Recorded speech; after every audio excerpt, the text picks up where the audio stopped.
bikin hidup lebih baik. Salam untuk semua sahabat pendengar radio jaringan Dian Mandiri dari Papua sampai Mentawai yang sedang mendengarkan Making Life Better live streaming, dan saudara-saudara yang sedang menonton lewat live streaming Facebook page. Tuhan memberkati saudara-saudara. Pagi hari ini kita akan diberkati dengan kebenaran firman Tuhan, melanjutkan apa yang kita bahas dari kitab Kisah Para Rasul. Dan topik hari ini adalah berani menderita karena Injil Kerajaan Allah. Amin. Amin saudara-saudara.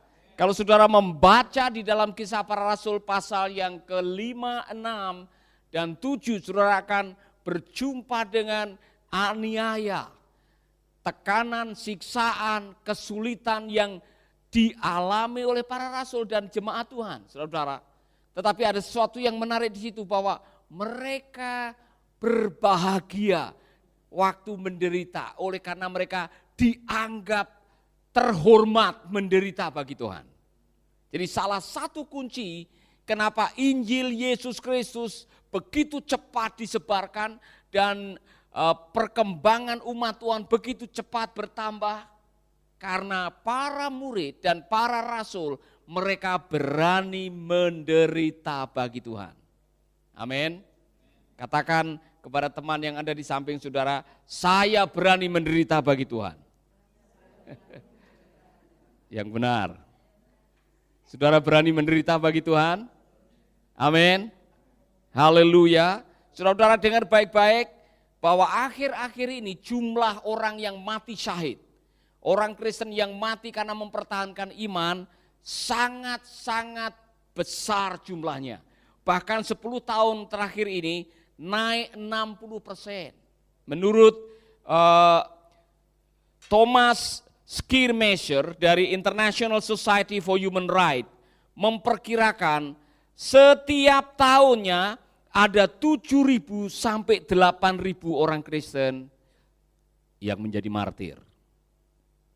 Saudara-saudara, bahkan dikatakan oleh Open Doors, yayasan yang menolong orang-orang Kristen yang tersiksa atau teraniaya, mengatakan bahwa Open Doors reveal that the number of Christians murdered for their faith rose 60% in 2020.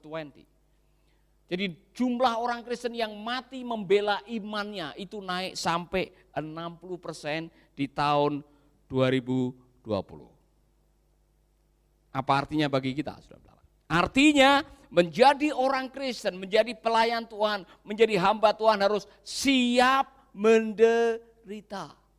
Amin.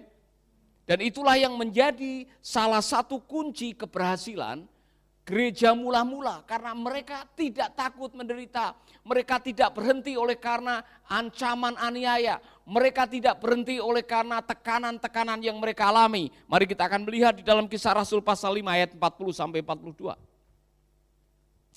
Kisah Rasul pasal yang ke-5 ayat 40 sampai 42.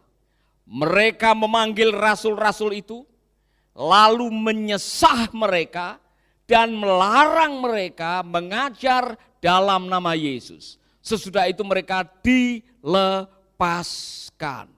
Saudara-saudara, mereka disesah, mereka dianiaya. Nanti di dalam pasal yang berikutnya mereka melihat ada bahkan yang dilempari batu dan mati sebagai martir pertama. Siapakah dia? Stefanus. Kalau saudara membaca Kisah Para Rasul, saudara akan melihat sebuah struktur seperti ini. Pasal 1, Roh Kudus dijanjikan. Pasal 2, Roh Kudus dicurahkan. Pasal 3, mulai para rasul, para murid memberitakan kabar baik.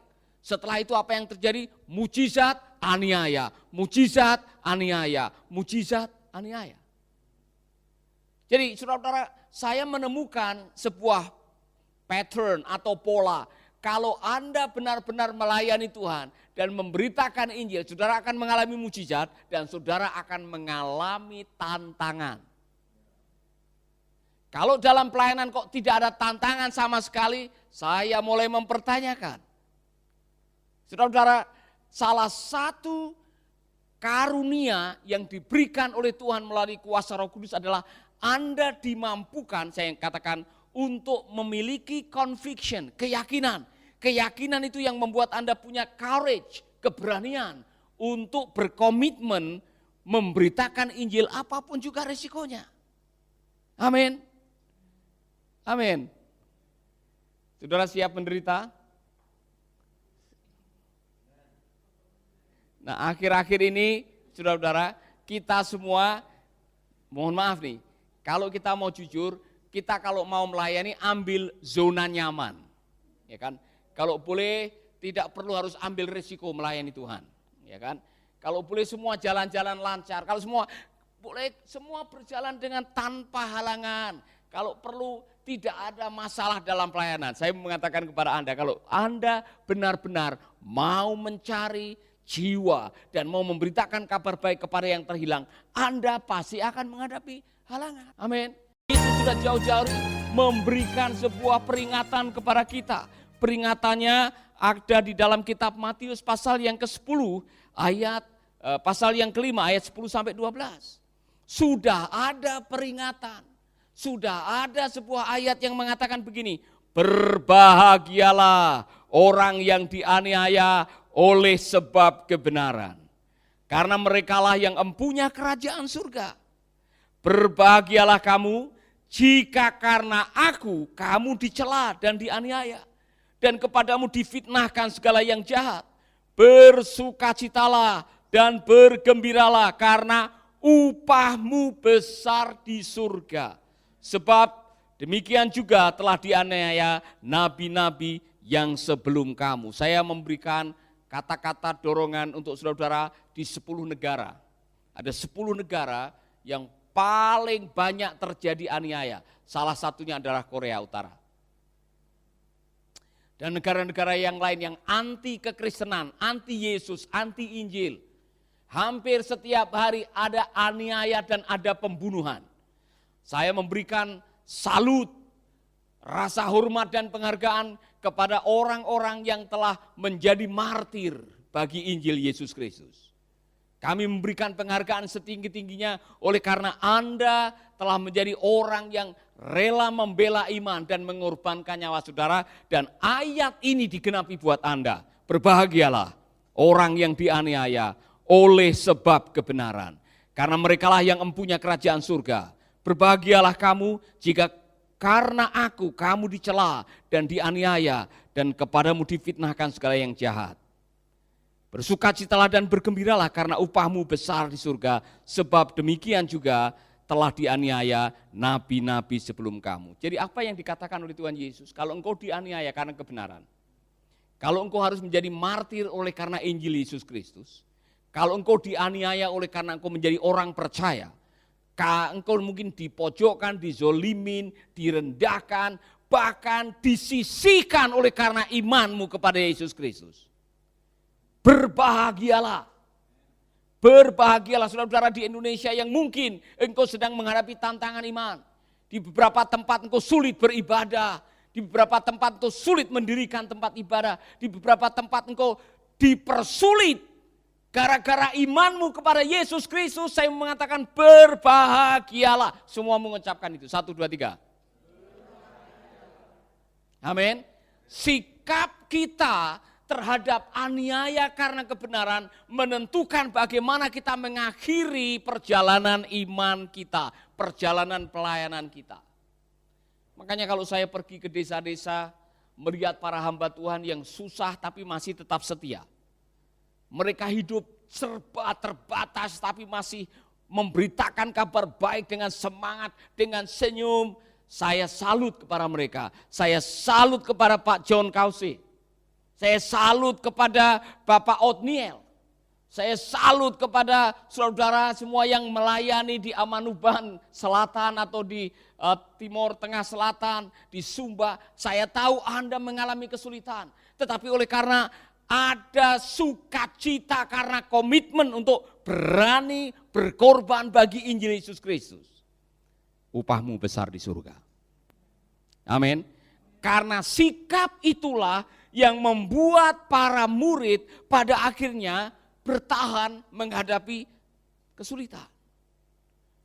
Mari kita akan melihat apakah itu dimiliki oleh para murid, dimiliki oleh para murid. Kita lanjutkan pembacaan tadi. Kisah Rasul pasal 5 ayat 40 dan selanjutnya.